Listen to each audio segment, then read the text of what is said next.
बहुत बच्चों, हम समास पढ़ रहे थे और समास में हम चार प्रकार के चार भेद हम इसके पढ़ चुके थे। तत्पुरुष समास, कर्मधारय समास, द्विगु समास और बहुब्रीहि समास। अब 5वां नंबर आता है द्वंद्व समास।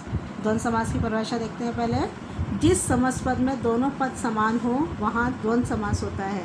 तो इस समास की क्या पहचान होती है कि इसमें प्रधानता दोनों में से किसी पद की नहीं होती, अर्थात ना तो पूर्व पद प्रधान होता है ना ही उत्तर पद प्रधान होता है, बल्कि दोनों पद जो होते हैं वो समान होते हैं। इसमें दोनों पदों को मिलाते समय मध्य स्थित योजक लुप्त हो जाता है और जब इसको हम समस्त पद बनाते हैं तो दोनों पदों के बीच में जो योजक शब्द लगे होते हैं उनको लोप कर दिया जाता है, उनको लुप्त कर देते हैं। जैसे उदाहरण के द्वारा समझते हैं, भाई और बहन, तो यहाँ पर हमारा और संयोजक है। जब हम इसका समस्त पद बनाएंगे तो वो हमारा हो जाएगा भाई बहन और बीच में योजक चिन्ह लगा देंगे। यहाँ दोनों पद समान हैं। समास करते समय मध्य स्थित और का लोप हो गया है।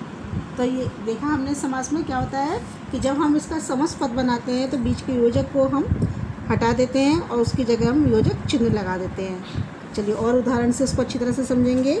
अन्न जल, और उसका क्या बनेगा, इस विग्रह क्या होगा, अन्न और जल। और की जगह हम तथा भी लगा सकते थे या भी लगा सकते थे। अपना पराया, अपना और पराया। अमीर गरीब, अमीर और गरीब। आशा निराशा, आशा और निराशा। इसी तरह से खट्टा मीठा, खट्टा और मीठा। घी शक्कर, घी और शक्कर। जन्म मरण, जन्म और मरण। और उदाहरण देखते हैं इसके। नर नारी, नर और नारी। भला बुरा, भला और बुरा। भूख प्यास, भूख और प्यास। यश अपयश, यश और अपयश। राम लक्ष्मण, राम और लक्ष्मण। हानि लाभ, हानि और लाभ। यानी समझ में आया दोनों पदों। बहुत सबसे सिंपल वाला समास है ये। इसमें दोनों पद जो होते हैं वो समान होते हैं और दोनों के बीच में हम कारक चिन्ह लगाते हैं या उसका विग्रह करते समय हम उन्हीं चिन्हों को लोप कर देते हैं और उसकी जगह योजक चिन्ह लगाते हैं। अब हमारा आता है अंतिम समास जो है अव्ययी भाव समास। अव्ययी भाव की परिभाषा देखते हैं। जिस समास में पहला पद अव्यय हो उसे अव्ययी भाव समास कहते हैं। अव्यय आप लोग कई बार पढ़ चुके हैं। अव्यय क्या होते हैं? अव्यय यानी वो शब्द जिनका व्यय नहीं हो सकता, अर्थात ऐसे शब्द जिन पर लिंग, वचन और कारक का कोई प्रभाव नहीं पड़ता है वो कहलाते हैं अव्ययी भाव समास। तो इस समास की पहचान क्या है? इस समास में पहला पद जो होता है वो अविकारी या अव्यय होता है और उसके कारण पूरा जो समस्त पद होता है वो हमारा अव्यय ही बन जाता है। तो ऐसा समास जिसमें पहला पद अव्यय हो उसे अव्ययी भाव समास कहते हैं। इसका पहला पद प्रधान होता है और जो पद अव्यय होता है वही इसका प्रधान पद होता है। इस प्रक्रिया से बना समस्त पद भी अव्यय की भांति कार्य करता है। जैसे मैंने आपको बताया कि पहला पद अव्यय होता है और उसके कारण पूरा ही समास जो होता है वो अव्यय का ही काम करता है, यानी पूरा समस्त पद जो होता है वो अव्यय के रूप में ही प्रयोग किया जाता है। जैसे प्रतिदिन, प्रति हमारा अव्यय शब्द है और इसका जो समस्त पद बनेगा प्रतिदिन। अब प्रतिदिन ऐसा है जिस पर कि किसी चीज़ का कोई प्रभाव नहीं पड़ेगा, अर्थात ये अव्यय पद है। तो पूरा ही समास ये अव्ययी भाव समास की पहचान होती है। पहला पद अव्यय होता है जिसके कारण कि पूरा समस्त पद अव्यय का काम करता है। यहाँ प्रति अव्यय है। प्रतिदिन समस्त पद भी अव्यय की भांति कार्य करता है और इसको उदाहरण देखते हैं हम। आज जन्म, जन्म से लेकर, विग्रह इसका होगा जन्म से लेकर। आजीवन, जीवन पर्यंत या जीवन भर। आमरण, मरने तक। गली गली, प्रत्येक गली। घर घर, प्रत्येक घर। तो ये प्रत्येक घर, ये सारे अव्यय के काम करते हैं। ये पद हमारे जो होते हैं अव्ययी पद हैं ये। निसंदेह, संदेह रहित। प्रतिदिन, दिन दिन या प्रतिदिन। भर पेट, पेट भर के।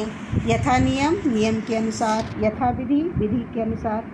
अच्छा, इसमें एक बात और ध्यान देने योग्य होती है कि इसमें क्या होता है कि जो पूर्व पद होता है और जब हम उसका विग्रह करते हैं तो पूर्व पद जो होता है वो उत्तर पद बन जाता है और उत्तर पद पूर्व पद बन जाता है।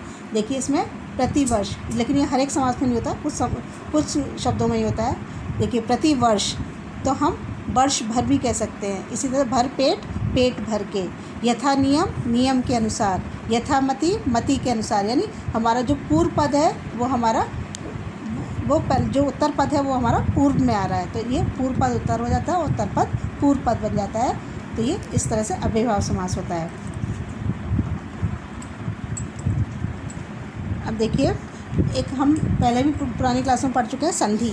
संधि और समास में क्या अंतर होता है, ये बात आप लोगों के दिमाग में आ रही होगी, इसको हम देखते हैं क्या अंतर होता है। संधि और समास में मुख्य रूप से अंतर यह है कि संधि 2 वर्णों में होती है, जबकि समास 2 या 2 से अधिक शब्दों में होता है।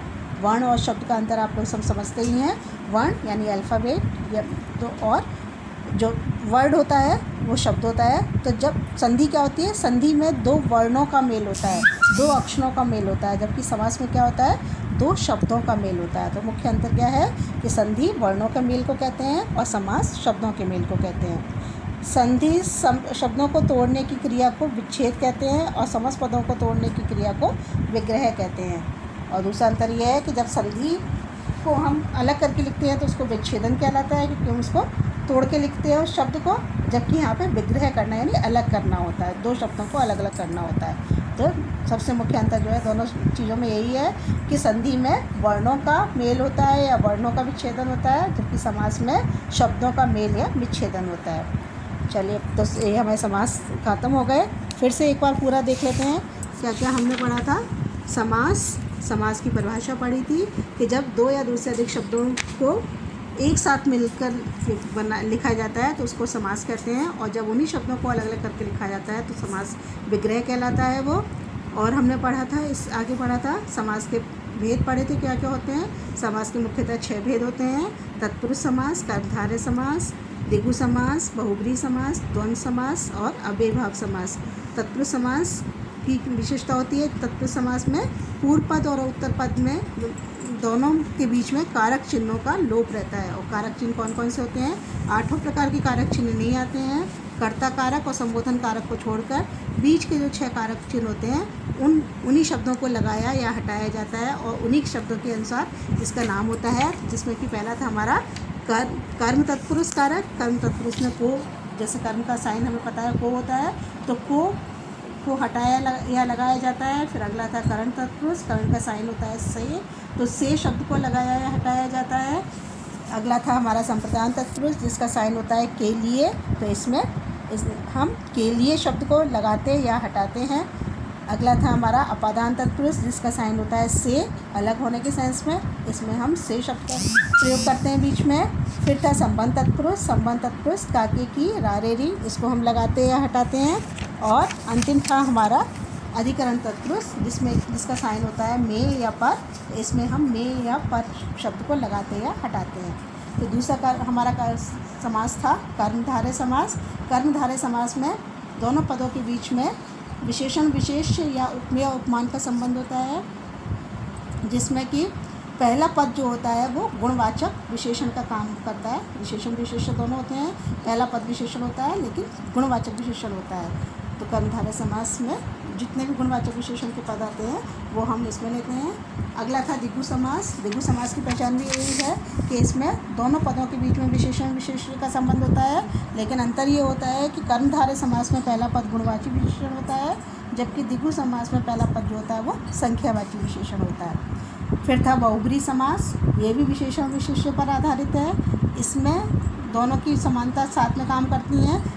पहला पद गुणवाची विशेषण भी हो सकता है या संख्यावाची विशेषण भी हो सकता है, लेकिन जो डिफरेंस है इन तीनों में वो ये है कि बहुब्रीहि समास में जो प्रधानता होती है वो ना पहले पद की होती है ना दूसरे पद की होती है, बल्कि दोनों पद मिलकर किसी तीसरे पद की ओर, जब हम अर्थात करके तीसरा पद निकालते हैं तब वहाँ पर बहुब्रीहि समास होता है। फिर अगला था 5वां समास, जो कि हमने अभी पढ़ा है, द्वंद्व समास। द्वंद्व समास सबसे, जैसा आपको पता है, सबसे सरल होता है। इसमें दोनों पद जो होते हैं वो समान होते हैं और दोनों पदों के बीच में योजक और तथा या लगाते हैं या हटाते हैं, और जब उसको हम हटाते हैं तो उसकी जगह हम योजक चिन्ह लगा देते हैं। फिर अंतिम था हमारा अव्ययीभाव समास। अव्ययीभाव समास में पहला पद अव्यय होता है और उस अव्यय के कारण पूरा ही समास पद जो होता है वो अव्यय बन जाता है, जो कि किसी भी वाक्य में अव्यय का काम करता है। तो ये हमारे समास थे।